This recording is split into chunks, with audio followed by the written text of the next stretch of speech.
안녕하십니까. 인도태평양 전략연구원 최수용입니다. 오늘도 저희 인도태평양 전략연구원에서 방영하는 공작권 TV 그레이트 게임을 애청해 주셔서 감사를 드립니다. 오늘 제가 전해드릴 말씀은요, 선거관리위원회에 대한 얘기를 좀 하고자 합니다. 지금 국가정보원에서 북한 측으로부터 해킹을 받은 선관위의 사태를 경고를 했죠. 그런데 8차례인가 경고를 했음에도 불구하고 선관위는 그 모든 권고사항을 거부를 했습니다. 그런데 지금 봤더니 어떤 일이 추가로 좀 나오고 있죠. 사무총장, 사무차장을 했다는 이들이 그 자녀들을 경력직으로 뽑아서 선거관리위원회에 앉혀서 일을 하고 있는 것이죠. 그런데 이 선관위의 사무총장, 사무차장뿐만 아니라 그 예하에 있는 다른 중간 간부들도 똑같은 일들을 해오고 있었다는 것이 지금 드러나고 있습니다. 자, 그러면 그 애비와 자식들이 어떤 거죠? 공직자지만, 공직자의 가면을 쓰고 있지만 그 사람들은요, 범죄자들입니다. 법을 어긴 범법자들입니다. 그럼 어떻게 해야 되죠? 당연히 그 애비와 자식들은 범죄자로 법정에 세우고 그 직을 박탈하고 지금까지 받았던 그 급여도 모조리 환수로 해야 되는 게 정상화된 나라 아니겠습니까? 자, 그런데 지금 선관위는요, 본인들의 자녀들을 부정으로 경력직으로 채용한 이 사건 이외에 지금 등골이 땡기고 있죠. 자기들은 독립기관이기 때문에 감사원의 감사도 받지 못하겠다고 이렇게 대먹지 못한 소리를 하고 있어요. 아니, 범죄한 놈이 나는 범죄 안 했다고 주장하는 것하고 똑같은 이치 아니겠습니까? 그러면 감사원에서 그냥 넘어가지는 않겠지만 이번에 단단히 선관위를요, 없애버리고 새로 세운다는 그런 각오로 감사를 해서 털어댈 거라고 생각합니다. 즉 선거관리위원회는요, 썩어도 너무나 썩었고 또 그 안에 있는 사람들의 지적 수준이나 업무 역량은요, 형편없이 떨어져요. 그러니까 저런 자들에게 국가의 독립기관으로서 임무를 맡기고 외교부보다도 더 많은 예산을 낭비하고 있는 저런 선거관리위원회를 과연 잔존시킬 필요가 있겠습니까? 없겠습니까? 제 생각에는요, 단호하게 선거관리위원회는 없어도 되는 조직이다. 저는 이렇게 얘기를 할 수가 있겠습니다. 자, 그러면 왜 없어도 되는가? 지금처럼 그 국민의 눈을 현란하게 속이는 전자개표기, 전자검수기, 이런 기계들은 필요가 없습니다. 왜 없냐고요? 자, 지금 대만 사례도 있고 또 프랑스 사례도 있고 이런데, 자, 투표를 하지 않습니까? 그러면 사전 투표를 안 해요. 그런 나라에서는요. 독일 같은 선진국에서도요, 전자투표, 사전투표는 문제가 있기 때문에 헌법적인 오류가 있고 위법사항이 있어서 이미 법으로 막아서 금지시켜놓은 게 다 독일이요, 또 오스트리아요, 프랑스요, 이런 선진국가들이 그렇게 현재 선거제도를 운영을 하고 있습니다. 그러니까 대만과 프랑스처럼 투명한 케이스의 투표함을 만들고요. 그리고 투표를 하고, 투표는 당일 투표만 합니다. 당연히 그날은 임시 공휴일이기 때문에 추가적으로 무슨 참정권을 확대하기 위해서 사전투표해야 된다, 이런 소리도 할 필요 없습니다. 그러니까 그날 하루만큼은 전 국가가 다 쉬는 거예요. 임시 공휴일로. 그래서 누구든지 와서 자유롭게 투표를 해서 그 투표 결과를 그 자리에서 바로 공개를 하는 거예요. 그 자리에서. 그러면 돈도 안 들고 별로 할 일도 없어요.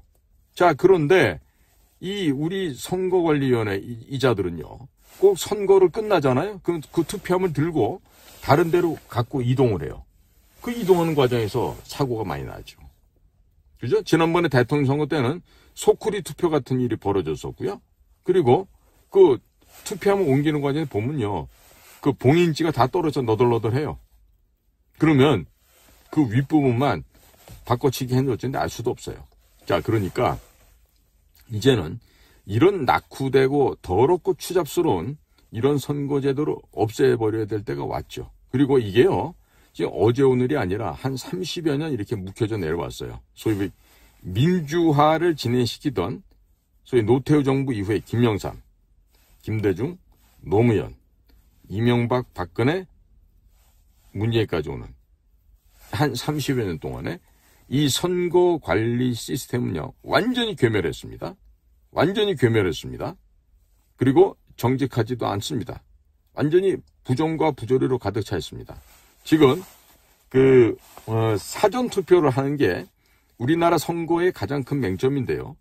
말은요, 국민 대다수에게 참정권을 드리기 위해서 각자의 처지와 형편이 다르기 때문에 미리 이틀 동안이나 아무 때나 본인이 거주하지 않는 곳에서도 투표를 하게끔 한다고 했는데, 거기에 가장 큰 맹점이 뭔지 아십니까? 거기서는요, 이 막대로 드러나는 바코드가 생성되는 게 아니고요, QR코드가 생성이 됩니다. 그러면 그 QR코드 안에는 이름이 나오고 주소가 나오고 성별, 나이 이런 게 다 나옵니다. 그러니까 나중에 그걸 갖고 데이터를 뽑으면요, 자, 홍길동이는 성향이 어떤 건데 지난번 선거 때 누구 찍었어, 이런 것들이 통계로 다 나오게 돼 있어요. 자, 이래도 이게 비밀 선거고 이게 자유 선거고 보통 선거라고 할 수 있습니까?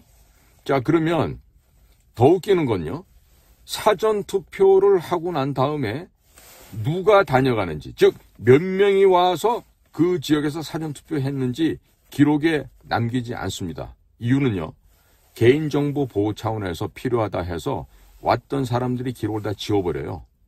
자, 그러면 500명이 다녀갔는지 700명이 다녀갔는지 아니면 3000명이 다녀갔는지 알 수가 없어요.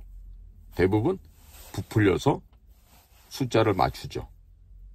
그래서 지난번 4.15 때 서울, 경기, 인천 이 3개 수도권 지역에서 공이 똑같이 63대 36으로 민주당 63, 그 다음에 국민의힘, 그때는 무슨 다른 당명이었죠.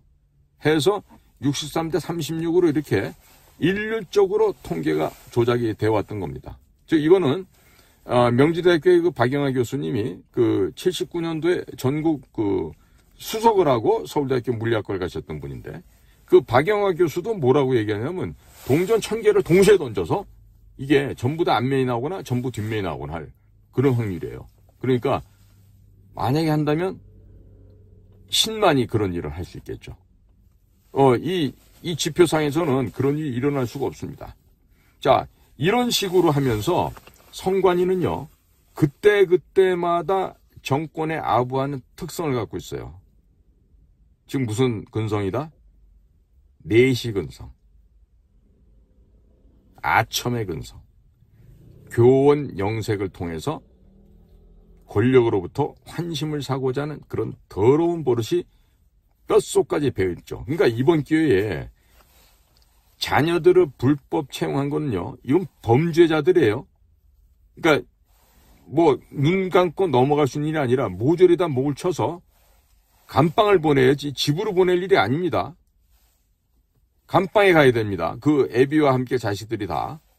그리고 나서 선관위에 저 형편없는 수준 아이들을 다 걷어내버려야 돼요. 한 예를 들어 볼까요? 조사 한번 해보세요. 이화여자대학교처럼 여성의 명문대학이죠. 이화여자대학교가 아마 선거관리위원회 2대 출신이 단 한 명도 없을 거예요. 있다라면 아주 이대하고는 차이가 나는 그런 대학에 여자들이 가거나 이렇게 하겠죠. 한번 찾아보세요. 이화여대 출신은 아마 거의 한 명도 없는 걸로 내가 알고 있어요. 그리고 서울대학교, 연세대학교, 고려대학교, 외국어대학교, 성균관대학교 이런 학교들 있죠. 좋은 학교들. 그런 출신은 거의 없어요. 있으면 한번 찾아보십시오. 없어요. 제가 알기로는 없다고요. 자, 그러니까 이게 지적 수준들도 낮은 아이들이 거기 들어서 지들끼리 패당을 만들어가지고 아무도 모르게 해먹고 있었던 거예요. 지금까지. 몇 년을? 30여 년째. 그러니까 이번 기회에 이것들을 전부 다 감옥수에 집어넣어야 되죠. 그리고 기구를 새로 만들어야 됩니다. 네, 이번에 지금 감사원하고 그야말로 진검승부를 한번 하게 됐는데 우리 감사원에서도 이번에 아주 이 악물고 들어가셔서 이 선관위의 부정과 부패를 끄집어내야 되고, 또 여기서 지적할게요. 제가 지금 사전투표 얘기했잖아요. 그 다음에 이제 그 투표함 옮기는 문제도 있고, 근데 더 중요한 게, 아무리 밖에서 외부적인 보안 방첩 잘해도요, 안에서 시스템적으로 컴퓨터 프로그램상에서 조작을 해버리면요, 어떻게 치료가 될 수가 없습니다. 그러니까 LG U+가 주로 선관위에 그 커넥트되는 그런 통신사로 되어 있는데, LG U+ 쓰는 장비들이 중국 화웨이의 5G 장비예요. 지금 어제 오늘 지금 나오는 방송 중에도 보면 5G가 서비스가 제대로 안 되고 있다는 거죠. 그리고 기지국도 원래 목표라는 거에 10분의 1밖에 안 돼 있고, 그리고 터무니없이 5G 서비스를 해서 뭐 그냥 4G나 아니면 LTE보다 뭐 20배, 30배 빠른 속도라고 과장 성공해놓고 선전을 통해서 돈만 받아 챙긴 거죠, 통신사에서.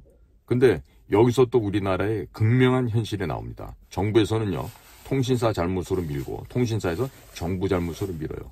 전부 다 국민을 우습게 보는 놈들이죠. 그러면 우리 소비자 주권을 찾아야 되겠죠?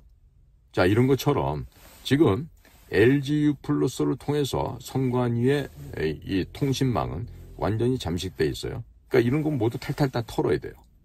털어야 된다고. 그리고 요 판교에 와보면 그런 그 선거 관련된 장비를 만들어서 납품하는 데가 있어요. 그런데도 와서 다 털어서 조사해야 된다고. 이거 못하잖아요? 이 나라 자유민주주의 끝납니다. 끝납니다. 우리 옥은호 대표님께서 그야말로 그 정확하고 예리한 분석과 판단을 갖다가 국민 여러분들께 해주고 계시죠. 옥은호 선생님께 하고 있는 방송, 그 다음에 공병호 박사님 하고 계신 방송, 이런 방송들을 좀 귀담아 들어보시기 바랍니다. 그러면 어떻게 저자들이 거짓을 해왔는지 알 수가 있죠. 한때는 가로세로 연구소에서도 우리 누굽니까? 김세의 기자하고 강용석이가 해다가 지금 또 강용석이 또 변심해서 또 딴 데가 있잖아요. 그러니까 저런 식으로 자유우파 활동을 하면 안 되는 거죠. 그러니까 국민 여러분께서도 이제 관심을 좀 갖고 보십시오. 어떻게 부정을 하고 어떻게 거짓말을 해왔는지 보시면 기가 막힐 거예요. 그래서 앞으로 선거 부정에 대해서 이야기하지 못하는 당, 그건 당이 아니에요. 쓰레기들입니다. 아니죠. 쓰레기가 들어도 화가 날 얘기네요. 쓰레기보다 못한 것들이죠. 그러니까 선거 부정을 얘기할 수 있어야 되고, 그 다음에 친미만 하자고 떠들면 안 되죠. 반중하자고 얘기할 수 있어야 되겠죠. 그리고 북한 인권 얘기할 수 있는 그런 정당이 아니면 대한민국에서 살아남으면 안 되죠. 그렇지 않습니까? 오늘도 이 순간에도 우리의 자랑스러운 특수부대 요원들과 우리의 정예로운 국가정보기관의 요원들은 지금도 쉼없이 땀 흘려 일을 열심히 하고 있을 것으로 저는 생각하고 있어요. 우리의 국가를 지키기 위해서 여러 분야에서 애쓰고 수고한 사람들의 헌신과 노력을 국민 여러분께서도 이번 6월 호국 보훈의 달을 맞이해서 한 번쯤 생각해 보십시오. 평생 현재 제가 입고 있는 이 옷을 입고 야전으로 하늘에서, 바다에서, 땅 위에서 매일같이 땀 흘리며 훈련하는 우리의 용사들이 있다는 것을 잊지 말아주시기 바랍니다. 오늘도 인도 태평양 전략연구원에서 방영하고 있는 공작관 TV 브레이트 게임을 경청해 주셔서 감사를 드립니다. 고맙습니다.